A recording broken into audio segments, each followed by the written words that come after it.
What's up, everyone? Welcome to the Season Gaming Bitcast, episode 56. As you can see, Dan is back on my side here, and Bert has rejoined us from his travels in Ireland. And so the crew is back together, but obviously we're a little off schedule. As you can see, we're not publishing on Monday like normal. And so this week's Bitcast could be a little shorter than normal. We're going to cover the big topics. Dan's going to talk about Days Gone and his review that published this week. And then we're going to still play Name That Game because, well, we love playing that. But let's go ahead and get started. Guys, we've got a PlayStation State of Play. The second one coming this week, Thursday.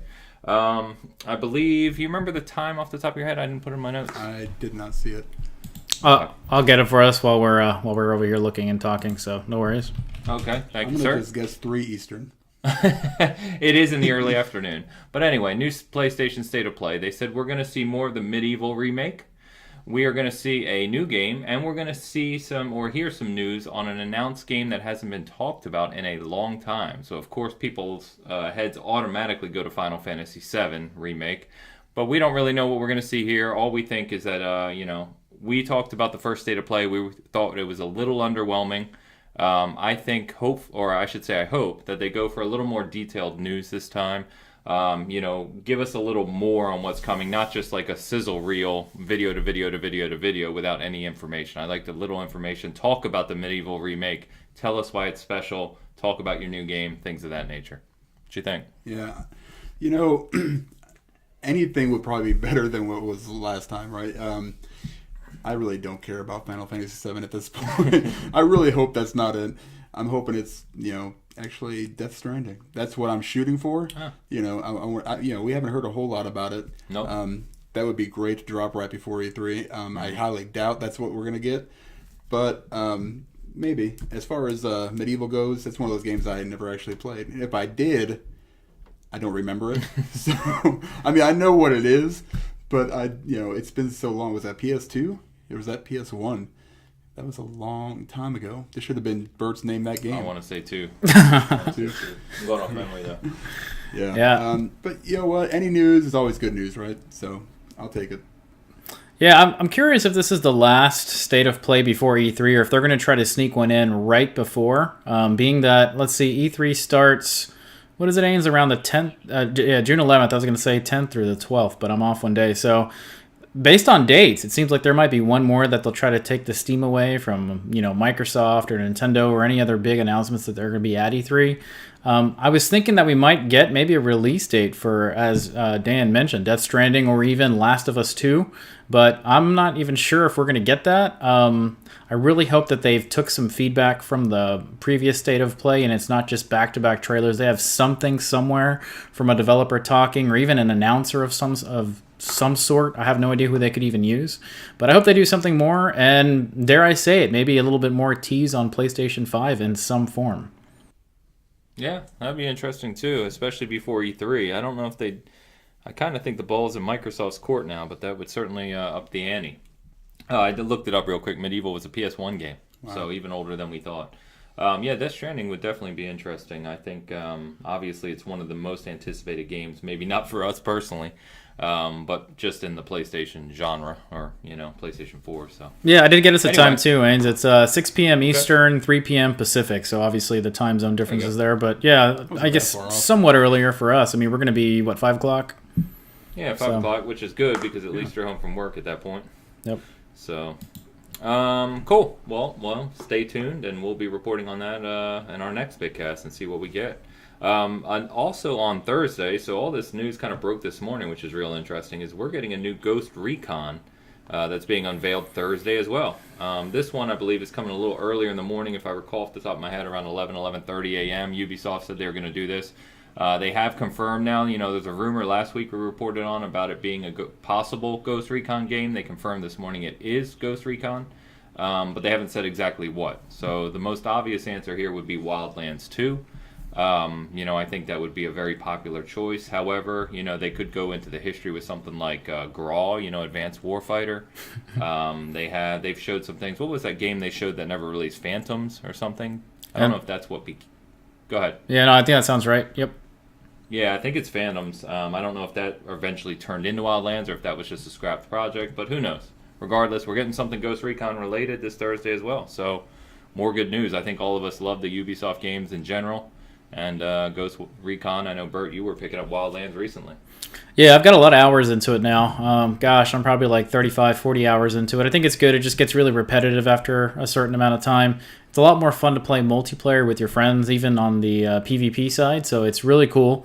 I was thinking this might have been just a tease of maybe seeing a Tom Clancy Splinter Cell return, but I don't think that's going to happen, and I wonder if they're going to have an entirely new name, kind of like what you're talking about. I think Wildlands is more of like the Bolivian jungle and everything we saw from there. I think it'll still be Ghost Recon, but it'll be in a different area, which might give it a new name, like Desert Lands or something. I don't even know, something completely different. But very creative. yeah, Bert. you see what I did there? That's pretty good.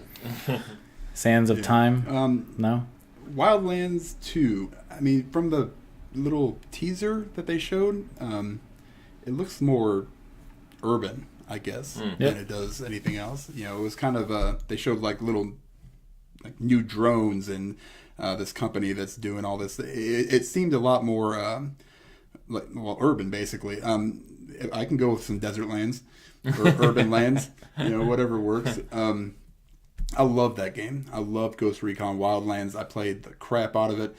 And they just released a new single player mission with John Barenthal, I think, too. Yeah. Yeah, jeez, man. I mean, they're still supporting it. Was it 2 years now? Yeah, Crazy. 2017. Oh, Ubisoft, I love you so much. You're the best. Ghost Recon City stuff. City stuff. That's what's coming. All right, cool. Well, we'll be reporting on that next Bitcast as well, but excited about that as well. So something else that really was kind of big, we didn't cover it before, Bert, as you were traveling, but, Epic Games came out, and I talked about this yesterday extensively on the Lord's podcast, but Epic Games kind of flexing their Fortnite bucks, their V-Bucks again, and they bought Psyonix. So the studio, Rocket League, one of the most played games in the world right now. I know a lot of people may not think of it that way, but it is. 25 to 30 million active players on Rocket League. And this game will eventually be pulled from Steam. The people who still own it will be able to play it, but it won't be sold new on Steam anymore, and it'll move over to the Epic Games launcher. So according to Psyonix, nothing's really going to change here. They just have more financial backing than they did previously, which I guess is good to hear. We'll see if anything changes, but this is just another one of those kind of shots fired things by Epic at Steam and Valve to say, we're here, we're not going anywhere, and this is going to keep happening until you guys make some changes.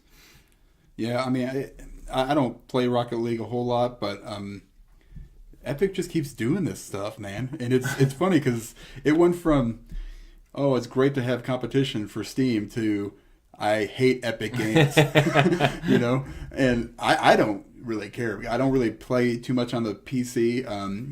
Hopefully this will benefit Psyonix more than anybody else and bring inject some new life maybe into a game that's 8,000 years old, and it's got stuff. My kids still play it, and there's so many just extra little loot crates and keys and stuff you got to buy for it, and they love that stuff. They eat it up. I mean, it's basically Fortnite's model at this point. Yeah, it's similar. And they were like, oh, this is perfect. This is like Fortnite in cars. We're going to buy these dudes. So, I mean, I just hope they support it. That's the biggest thing. Wherever it is, just support the game. Yeah. Yeah, to Ains's point, I had no idea that this game was amazing in sales until I got a little more into the community. I ended up buying it on Xbox, and a lot of people still play it. You can always find games for it. There's never a lack of competition on there either. I think it's even on the pro leagues where you can get some Rocket League games to play against each other, so it's really big. And to steal more from Dan this time, there's tons of microtransactions for everything, and they have relationships with movies and stuff like that. So, I think it fits perfect in the Epic Games catalog/library. I just don't know what it's going to do in the long run for the PC players. And props to Psyonix for being one of the best games to support crossplay. So I hope they continue that, and Epic Games does not change that in any form. Yeah, I doubt it because Fortnite's all over the place. Yep. So I don't think that'll change. It's going to be that's a whole nother topic we won't get into tonight. But that's one of the things I want to talk about with the PS5 is Sony going to change their tune, with crossplay and cross progression and those things. But yeah, anyway, Epic's continuing to push. So it's going to be interesting. I don't know how long Steam's going to hold out before making some sort of change where Epic just keeps either buying studios, buying exclusivity, these types of things. I think this is going to be interesting to watch unfold. So it's what it is. Tim Sweeney. Yep, That's Tim a Sweeney good guy. put the hammer down. Yep. All right, so another biggest company in the world right now, I believe, right? Microsoft. So MS Build is an internal Microsoft kind of 3-day thing they do, which is happening right now. So we're recording on May 6th, Monday through Wednesday. This is happening, and this is kind of everything going on that's being built from an architectural or a software perspective at Microsoft. But obviously Xbox plays a big part in that, and Phil Spencer is speaking at MS Build and kind of showing off where Xbox is headed, what the future of games holds from Microsoft's vision. So a lot of talk about this, over the past several months, or even since last E3 maybe, where Microsoft really started looking towards the future and what does gaming kind of represent and mean. And this is notable, right, because it's leading up to E3, so we expect to get some big news out of this, at least a little bit, maybe, some information prior to E3. But one of the things we can talk about today that was announced is Minecraft augmented reality version. And there were some quick demos that were shown of this today, and quite frankly, it looks freaking amazing. Now, of course, I don't know how people like us, in the near future would access something like this, because HoloLens is a $3,000 device. So that's obviously not built for, home consumption right now. But just wanted to bring this up because it's not only interesting for the industry, but that, we talk about virtual reality a lot. We talk about, obviously, all the other games. Augmented reality is something that's really never talked about in a gaming space, but maybe another avenue yet again that we'll see here in the future. Yeah, and I remember the demos of Minecraft with HoloLens, the original one, back on the Microsoft stage. Was it 3-4 years ago? So I don't know if this is ever. I don't know if this is ever going to be in someone's home or if it's just for the very wealthy. I remember seeing some kind of announcement for HoloLens 2 for around $3,000, $4,000, or something like that. And so while it was a production developer kit for like companies. Yep. Okay, yeah. So I remember seeing that, and I just don't know how close we are to any of that stuff. I wonder if they're just kind of prepping for the future and kind of saying where his game is going. So I wish I would have seen a little bit more on the Phil Spencer speech, but I didn't actually get to watch it or anything along those lines. But it's cool to see. I wonder where that goes. It's cool that VR is where we are today, and maybe that's the next kind of an evolution into what we'll be able to bring into the house outside of just the TV. Yeah, another place to play Minecraft, man. For $3,000 plus the $20 game. Hey, they've only sold like 150 million copies. They got to keep going. Gosh, man, crazy. I think it's cool. We had that small show about what we thought about VR, and I know this is different, but it's still in that same realm. I think they need to obviously make it more consumer friendly as far as price goes, because I can't think of a whole lot of people that are going to pay $3,000 for something they're going to use once a year. I mean, that's a lot of money, but it's still early. They're still looking, I'm sure, into this whole thing, and eventually maybe they'll make something where the average consumer can pick one up. Maybe it'll tie somehow into the new Xbox consoles that are coming out, eventually. So we'll see. Yeah. Yeah, it's interesting if nothing else. We just like keeping our kind of finger on the pulse of these types of things across the industry. So we'll talk more about it as it becomes more relevant. Real quick, sticking on Xbox real quick, is they teased something yesterday which kind of caught a lot of eyes, if you will, because of Game of Thrones, and might be, with Avengers kind of the biggest media thing going on right now. But they're teasing something Game of Thrones related on Twitter. Now, this could be something as simple as just a Game of Thrones console. They do a lot of custom console competitions, but it just seemed to be something more than that, because usually when they when they do a console, they just kind of throw it out there and say, "Here's a Game of Thrones console. Retweet for your chance to win." This said, tease kind of Targaryen. Was it Daenerys's? Yeah, it was Targaryen symbol. The Targaryen symbol, and basically said, scales. "Stay tuned." Yeah. Which kind of obviously a month from E3 has people thinking, "Oh, well, is there an actual Game of Thrones kind of game or integration of some sort into an IP?" So I know all three of us, big Game of Thrones fans. Bert and I seem to be completely disconnected on the new season, though. We disagree Really? on every episode for some reason, Oh. but that's okay. It's still an amazing show, and I know it's obviously like a worldwide phenomenon right now, so it would be really, really big news, and that's why I wanted to mention it, if there really was something Game of Thrones game-related, because that would be a big thing. Dude, why don't we share with Dan where the disconnect is? Yeah, We're not doing a Game of Thrones breakdown I can here. just settle this for you guys right now. Okay, so Okay, let's disconnect. Battle of Winterfell, Sure. the third episode. Wait a second, Ains. Hold on. I was just gonna say, so Dan, Battle of No Winterfell. spoilers, by the way, guys. For those listening, we're not going to talk any spoilers. No. Don't panic. We're not going to. Battle of Winterfell, very simply, Dan. Thumbs up or thumbs down? Damn. I would say. Damn. Thumb in the middle works too. Yes! Win! Wow. Thumbs down. Woo! And not because it was. Here's the thing. Real quick. You led up. The entire show basically led to this moment, Preach! right? And it was so. I mean, even though it was a extended episode, it was number one really hard to see. Number Preach. two, not what I was expecting, which is fine, but they kind of went off the rails. I actually like the episode prior to it as one of my favorite episodes I've seen of the series, All right. leading up to that Battle of Winterfell. But that's just my opinion. All right. I think we're moving on to our next story. It was I need to pull up because I was typing to him last week and I was like, I had real problems with it because they built up for years to this battle. The battle was kind of Hollywood predictable. Mm-hmm. The camera work was atrocious. Terrible. And then the climax at the end was stupid. Like, it was just a Hollywood bullcrap write-in. Yeah, shout out to the Dragons for actually making it possible to see. And that's basically it. They were really the stars of the show. I like the response. By the way, you might not have noticed, but that was a bet for you to move to Kansas City. So start packing. Was it one of the producers or said something that you need a what is it called? Balance your TV in order to get the proper picture or something? I hope not. Yeah. That would be. No, they actually said that. They said that a lot of people had their TV out of configuration, and that's why you weren't able to see it. Hell out of here. I have a professionally calibrated OLED, so that guy can go F himself. Yeah. Anyways, that's their problem. All right, sorry guys for the distracts here, but all right, we're good now. We can move on. You suck, Dan. That's all I gotta say. Game of Thrones possible game. Let's talk about. So Game of Thrones possible game, awesome, if it's done right. I don't know what I'd want. Yeah, as far as that question. goes, I don't know what.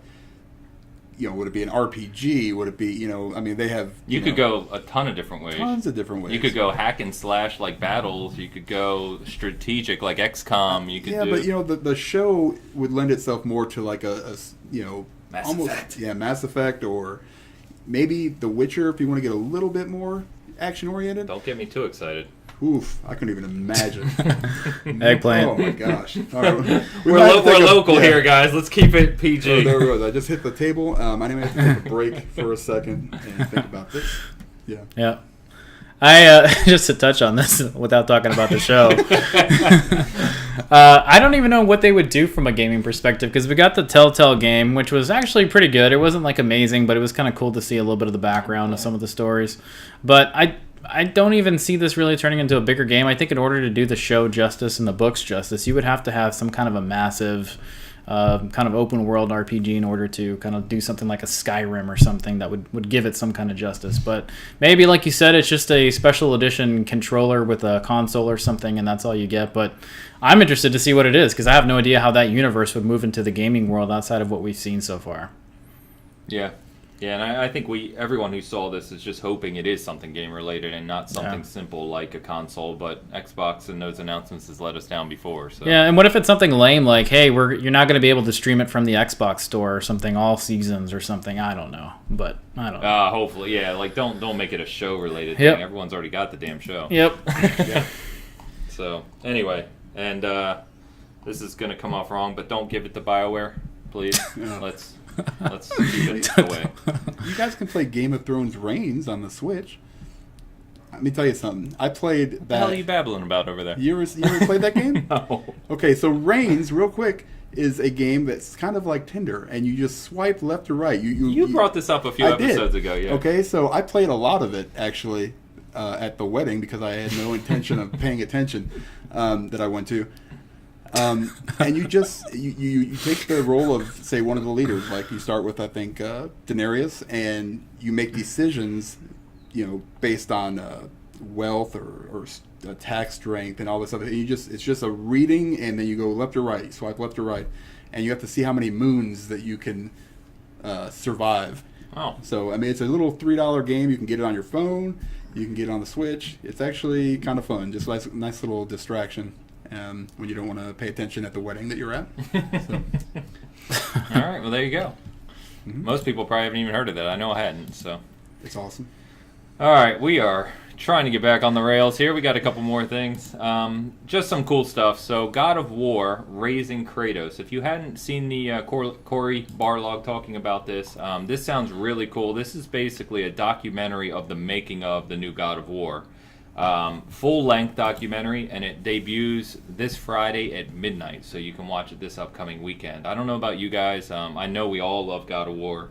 I love video game documentaries. I love them. I love seeing behind the scenes and things of that nature. In fact, the other night we were looking through the Microsoft Store, and I forgot I had saved on my Xbox account the making of the Halo 2 remake, which, if you're a Halo fan, is fantastic. So I was like, yep, I'm watching that again soon. So that'll go right back to back with God of War here. But this is really cool of them to do this with the 1-year anniversary.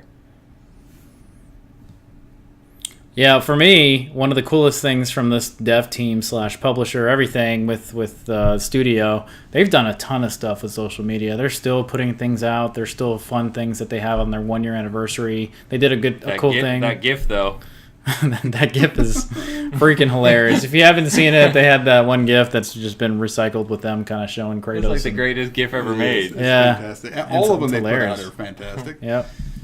Their lead designer does all kinds of art, on Instagram and stuff, and you can see them do that. So, props to this game in so many ways and keeping it relevant even for more than a year after it released. And I'm really looking forward to this. We're big Corey Barlog fans here. We got to meet him last year at E3, and just such a humble, nice guy. Nice guy. Yep.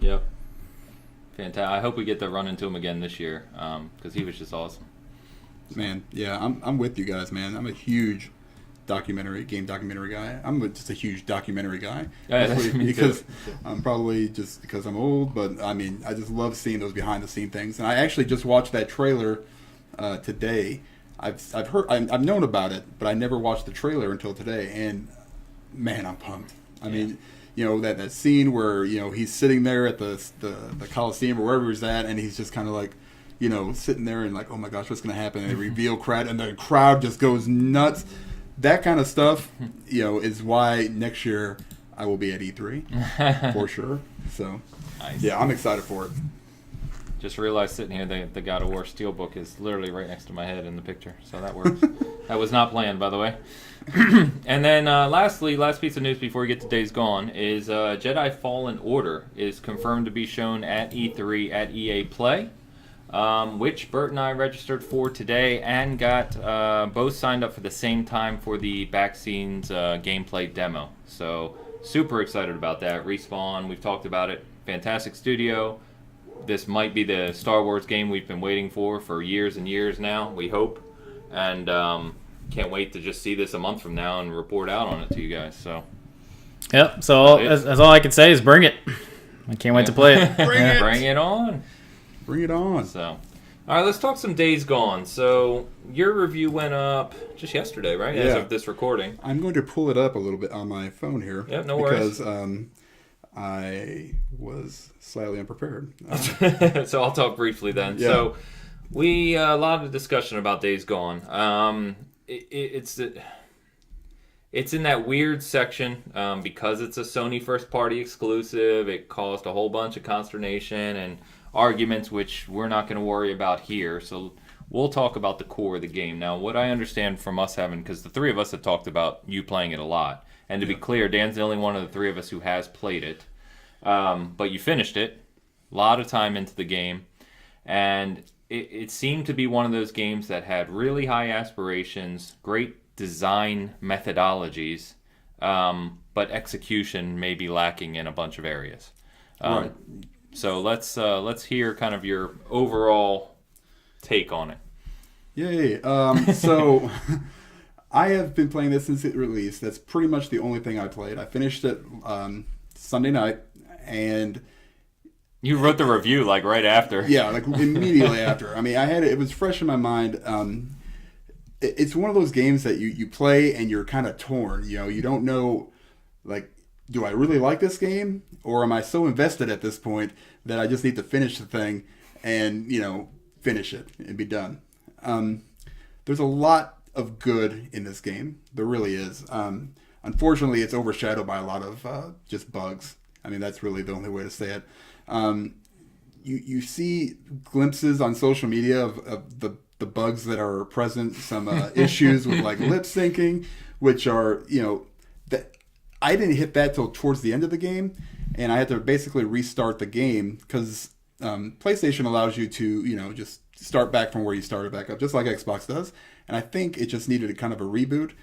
So when I rebooted it, everything seemed to sync up fine. So that issue kind of went away. But I didn't really do that for like 5 minutes, or five hours, I should say. So I just sat there and watched these cutscenes where people would talk, and then like 10 seconds later, their mouth would move. And I was like, oh my gosh, I'm going to punch Like an somebody in audio the face. desync. Oh, it was so bad. And you said frame rate And struggles frame too. rate has gotten worse since the patches. So the first patch, I didn't really notice any difference. The last patch that came out, the frame rate, especially I think at night, and when there's a lot of maybe like a horde on the screen, you really notice the frames start chugging along, and that really sucks when you're, you know, right in the middle of a big firefight. And it's just these random bugs you find. You play these hordes, and they've all got like a life bar, like for the entire horde. Oh, okay. Right. So, I took on a horde. I killed like probably 300 of these freakers, and it didn't register. This was last night or the night before, or it was actually last night, and oh my gosh, I was so mad because I had to do the whole thing over again because it just didn't register. And it's little things like that that really marred the experience of this game for me. I think a lot of people get so used to that first party, you know, polish that Sony puts on these games, and it's not to say it's a bad game. You know, it's just so long, and it makes it gets just extended by these terrible experiences. You know, and they're just one after another. But the story is solid. You know, it does what it's supposed to do. The gunplay is a little wonky, but once you get used to it and you kind of advance it, you get better as you know as you go on. The inventory wheel is a mess. You can't, you know, it's so touchy that, you know, if you try to select one thing, next thing, you know, I like I said, I selected a Molotov, and I've got a pipe bomb in my hand, and I don't realize it until I throw it, and I'm like, crap. That's not what I wanted to happen, you know. So there's little issues like that can be, you know, I would think fixed pretty easily, but it does drag a little bit. I know a lot of people had issues with the first 10 hours, and you say you'll get past. That wasn't the issue for me. Mine was, you know, oh, this is the end. Oh no, it's not. I just opened up half another half of the map. I'm like, crap, and you know, because every story and every mission has its own percentage. Okay. So it's every time I would finish one, another one would pop up. So I've got, you know, at one point I had like 7 or 8 of them that were like, you know, 50 to 60% completed. I'm like, oh my gosh. And I probably could have powered through, but you know, I mean, it doesn't really tell you that you can.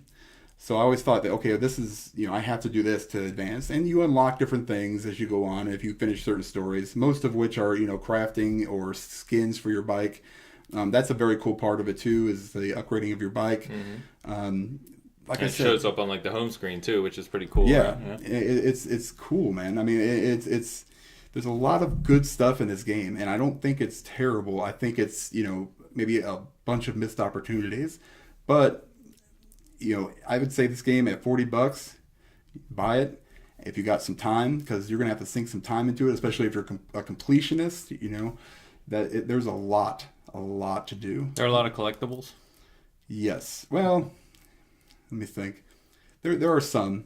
Okay. You know, there's some postcards, I think, and some I think monuments or like historical markers that you see on the side of the road you can do. I didn't really pay too much attention to those. If I found them, I found them.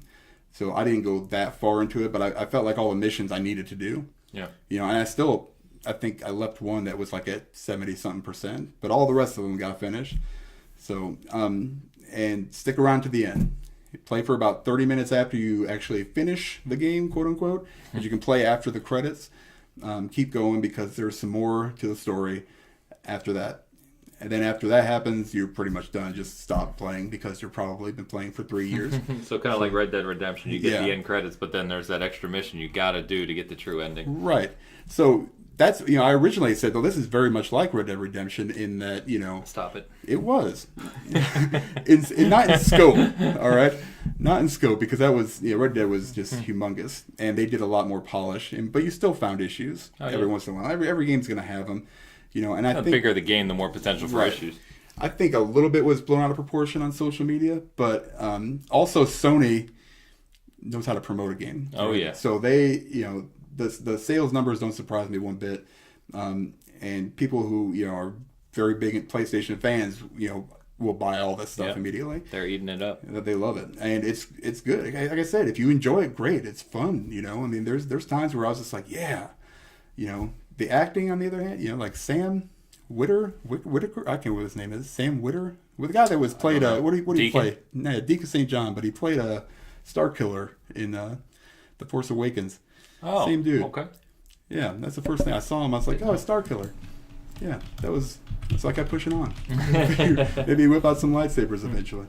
So you rated the game a 7 on our scale, which is honorable. Like we always say, Yes. our numbers are not like flat and hard, but it's an honorable rating. Bert, do you have any specific questions for Dan you want to ask on Days Gone?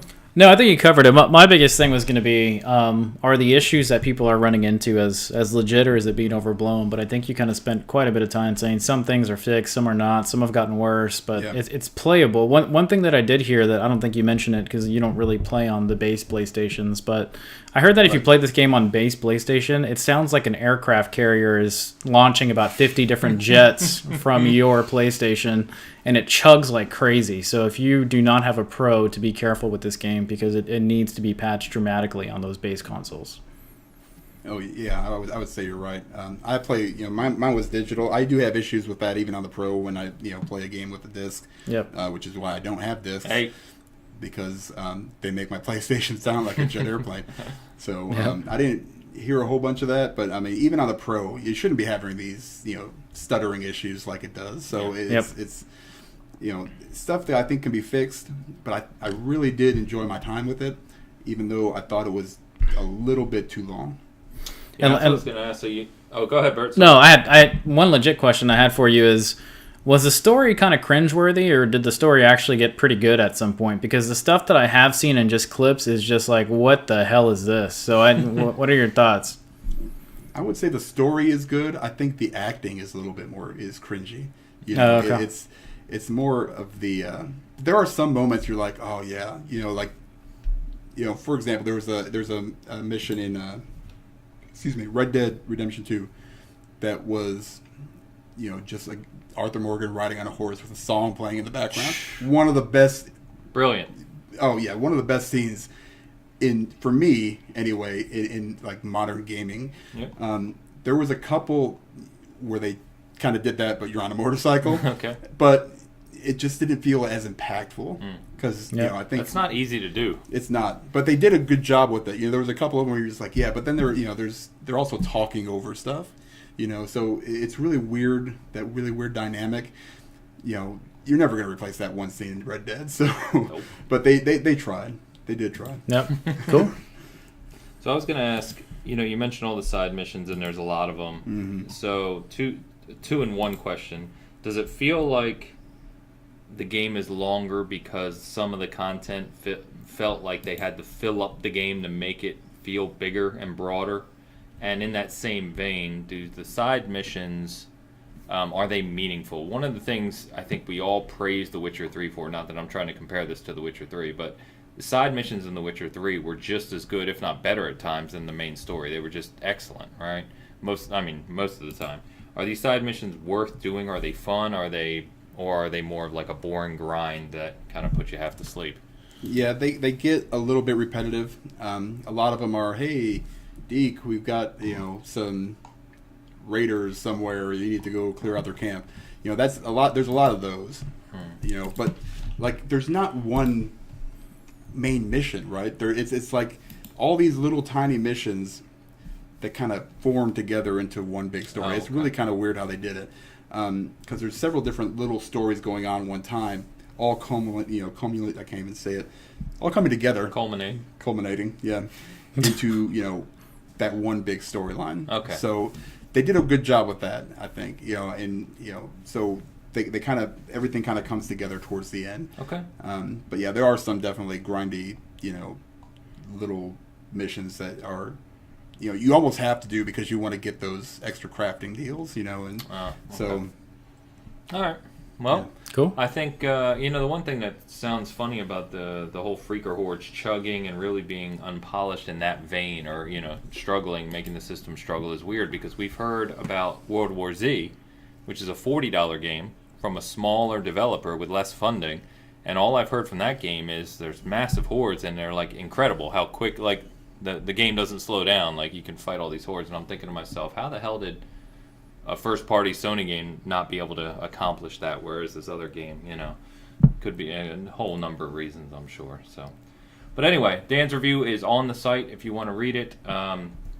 Please do, of course, and we will go ahead and move on. Like I said, a little shorter episode today, so we're going to move right to Name and That Game. And Bert, it is your lost train of thought. It is your time to read out the game. Dan, luckily, is here, so he can't cheat. And so, The hell is that? Yeah. Well, it's a good thing the day hasn't gone away. So let's make sure we get back on topic here. Oh, boy. Let's not fall off our bike. Yeah, easy. Oh, my God. What's happening? We've lost all the audience. People just turn their volume down everywhere. All right, so name that game. Let's do it. You guys have played this game, I'm 100% sure. So none of this surprise anywhere. Oh, wait, no. I haven't played that. No. I already lost. No. Yep. All right, your first clue. Dan. Dan, you're going first. I'm going first. And that's unfair. This game released in 1999 on the PlayStation 1. Battle Arena Toshinden. No. Way off. No. PlayStation, they released it, 95? 95, yeah. That's launch. That was a launch 99. Game. All right, so when Dreamcast was launching, and we started hearing rumors of PS2, so a little later in life, PS1. Let's go with... God, I hope you get it. Crash Team Racing. No. It is not Crash Team Racing. Good guess, though. It's a fun little game that we're going to be able to play again. Let's move over to the next question. Yeah, next question here. This should be a clue if you keep up with development. So, Dan, I'm not sure if you're at a disadvantage here because I don't think you cared too much about it back then. But might give you some clue here. So the game was almost canceled numerous times due to the inexperienced staff. Ooh. That doesn't help me too much. Doesn't ring a bell. I mean, a bunch of games are coming to mind that had developmental issues back in the late 90s, but nothing I can especially associate to PS1. The game that... Daikatana. That is incorrect. Nice guess. That game was a nightmare. Dan, back to you, sir. Yeah, I think that was an N64 game anyway. All right, it sounds so familiar. It sounds so familiar. Parasite Eve 2. No, that game was fantastic, though. Yeah, it was a good game. All right. Just laying out games that I like.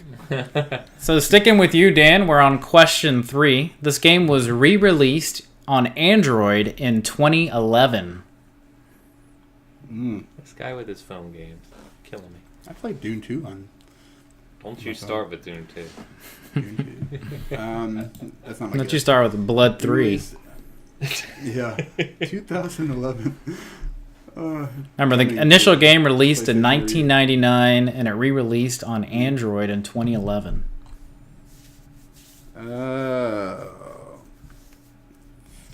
Final Fantasy VIII.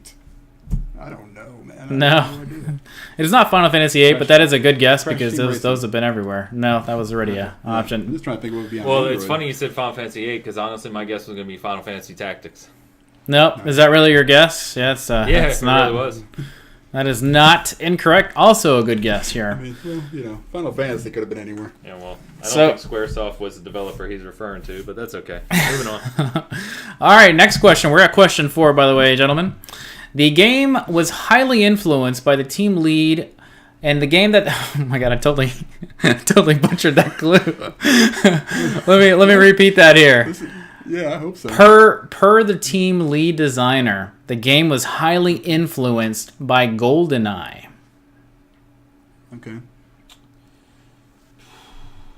This is Ains, by the way. Yeah. Time Splitters. No, but that's a fantastic game. Dan, would you like to take a guess, sir? Yes, I would. Doesn't mean I have one. Yeah, it doesn't mean I am even close to having a game. We released some. I mean, it's gotta be an FPS, right? The hell was released? Doom 18. No. Yeah. Final Doom was on PS1. Yep. All right. Next clue, sticking with you, Dan. It was produced by 989 Studios.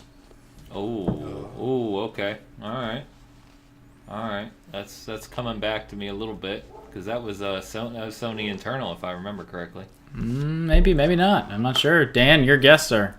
989. I can see the logo. I know, me too. I can see the logo. I can't think of a damn game that came out with it though. There's 99 with Sony. Maybe second party. I don't know. I have no clue. Twisted Metal 3. No, that is incorrect. Ains, jumping over to you, sir. We're on question 5, by the way. I mean, it's like GoldenEye. GoldenEye. So we're in the shooter realm. Yep. I don't know why my brain is saying NFL Game Day. That's not helping at all. No, that is incorrect, unfortunately. All right, moving. I don't have anything better, so go ahead. Moving over to the next clue. The developer's only previous game to the game we're talking about was Bubsy 3D. Also known as one of the worst games on the PlayStation 1. Yeah, that was considered a catastrophe. Bubsy. You guys are killing me. There in front of us. I figured It's 989 butt. PlayStation 1 Bubsy developer shooter. It's all right there. All right, listeners. You have to let us know if you beat us to this one again. All right, what's your guess, Ains? Before I move over to Dan. It's not gonna help. I'm going completely blank. Me too. Seriously, I got nothing. All right. Yeah, I don't have one. Sorry. All right, nothing from Ains. Dan, you want to take a wild guess? You throw some good guesses out there sometimes. Don't say I'm Sonic. Gonna go with. I almost did. Yeah, Crash Team Racing. No.